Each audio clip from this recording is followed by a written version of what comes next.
महाराष्ट्र सरकार नई textile policy लाएगी और मुंबई में गारमेंट ट्रेडिंग हब स्थापित करेगी। Clothing manufacturers association of India के नेशनल गारमेंट फेयर का महाराष्ट्र के टेक्सटाइल मंत्री चंद्रकांत पाटिल के हाथों भव्य उद्घाटन। महाराष्ट्र सरकार की 2018-2023 की टेक्सटाइल पॉलिसी की अवधि 31 मार्च 2023 को पूरी हो रही है। महाराष्ट्र सरकार में विभिन्न 30 हितधारकों की समिति बनाई है, जिसने वर्तमान टेक्सटाइल पॉलिसी को और 3 महीने के लिए बढ़ाने की सिफारिश की है। यह समिति अपनी आखिरी रिपोर्ट मार्च आखिर तक में सरकार को सुपुर्द कर देगी। The clothing manufacturers association of India CMAI के तत्वावधान में 30 जनवरी से 1 फरवरी 2023 के दौरान मुंबई गोरेगांव के नेस्को कॉम्प्लेक्स में आयोजित 76वीं नेशनल गारमेंट फेयर का उद्घाटन करते हुए चंद्रकांत दादा पाटिल ने कहा कि चीन के ग्वांगझोउ और तुर्की के इस्तांबुल की तरह मुंबई में अंतर्राष्ट्रीय गारमेंट ट्रेडिंग हब स्थापित किया जाएगा। इसके लिए मुंबई के स्लम क्षेत्र का कुछ क्षेत्र रसारे आधार पर विकसित किया जाएगा और बाकी के भाग में गारमेंट उद्योग गारमेंट ट्रेडिंग हब का निर्माण किया जाएगा। मुंबई में बंद सरकारी मिलों की जमीन पर भी गारमेंट ट्रेडिंग हब स्थापित करने के विकल्प पर भी विचार किया जा रहा है। नेशनल गारमेंट फेयर में 950 स्टॉल है और 1000 से अधिक ब्रांड प्रदर्शित हुए हैं। स्थानीय गारमेंट उद्योग के इतिहास में यह सबसे बड़ा B2B समर गारमेंट फेयर है।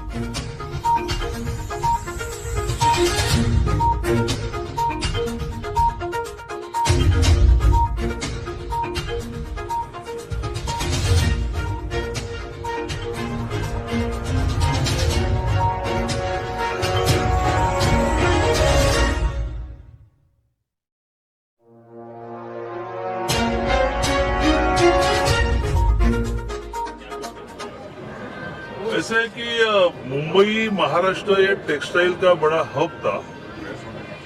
मुंबई में टेक्सटाइल मिल्स थी, मेरे माता पिता जी उसमें मजदूर थे।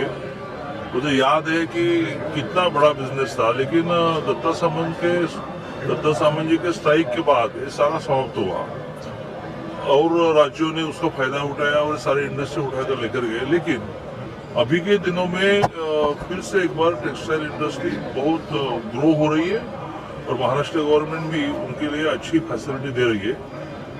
इस एग्जीबिशन में 3 दिन में अच्छी बिजनेस होगी। लगभग वो बोल रहे हैं कि कुछ 1000 करोड़ का सेल होगा, क्योंकि गांव-गांव में जो बड़े डिस्ट्रीब्यूटर रहते हैं वो परचेस के लिए आएंगे। टेक्निकल टेक्सटाइल ये एक बड़ा फील्ड है कि जिसमें हम भारत एक्सपोर्ट में 2 नंबर पे जा रहे हैं। गारमेंट एक बड़ा बिजनेस है कि जिसमें अपने ब्रांड से जाना चाहिए, तो वो भी एसोसिएशन प्रयत्न कर रही है। तो आने वाले दिनों में नई टेक्सटाइल पॉलिसी हम बनाने जा रहे हैं, शायद मार्च के अधिवेशन में घोषित करेंगे, जिसमें इस इंडस्ट्री जो खेती के बाद ज़्यादा रोजगार देने वाली, खेती के बाद ये कहना गलत होगा, थोड़ा मैं वाक्य पीछे लेता हूँ, शुगर फैक्ट्री के बाद ज़्यादा रोजगार देने वाली ये इंडस्ट्री है।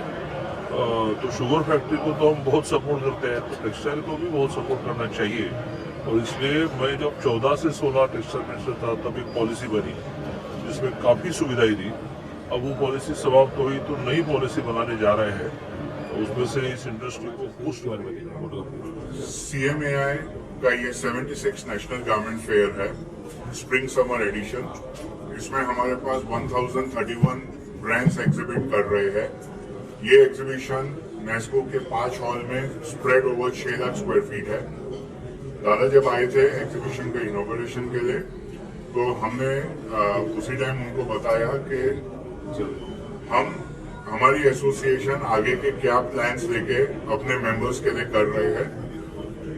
CMAI मई के महीने में नोएडा के एग्जीबिशन सेंटर में अपना नॉर्दर्न इंडिया गारमेंट फेयर शुरू कर रहा है, जिससे पूरा नॉर्थ इंडिया कवर हो सकता है। और नवंबर के महीने में हम हमारा first branch of India Dubai में करने जा रहे हैं। वहां पे करीबन 125 ब्रांड अपने ब्रांड्स पे एग्जिबिट करेंगे। अगर जितने भी एग्जीबिशन होते हैं एक्सपोर्ट रिलेटेड, वो बायर के ब्रांड्स पे होते हैं। ये फर्स्ट टाइम CMAI की तरफ से ये कोशिश होगी कि हम CMAI के ब्रांड्स ऑफ इंडिया को आउट ऑफ इंडिया ले जाए। ये एक बहुत बड़ा चीज होगी। सर, उन्होंने कहा कि एक पैलेस भी हम वो कर रहे हैं कि गवर्नमेंट के लिए सारी चीजें अवेलेबल हो वहाँ पे, क्या कहना है सर? अभी हमने एक गारमेंट हब का ये कहा है कि अगर इंटरनेशनली आप देखते हो तो सेंट्रल एक मार्केट बना जाता है जहां पर गारमेंट के ट्रेडिंग हब्स बनते हैं, तो डोमेस्टिक और बाहर से कस्टमर्स वो हब में आते हैं। अगर हम देखें तो चाइना में गोंगझोउ है, सेंट्रल मार्केट के अंदर करीबन 6-8 हजार गारमेंट के उधर होलसेल के दुकानें हैं। तो वैसा हमने दादा से प्रस्ताव रखा है कि अगर ऐसा कुछ गवर्नमेंट करती है जिससे मुंबई एक अपने जो ओरिजिनल मुंबई का चार्म था, ये ग्लैमर था, वो फिर से वापस आएगा। सर आप क्या कहना चाहते हो कि अगर 80% बिजनेस मुंबई से होता है गवर्नमेंट का, गारमेंट का, तो धीरे धीरे कंपनियां यहाँ से शिफ्ट हो रही है, उसके लिए आपने क्या बातें की सर से?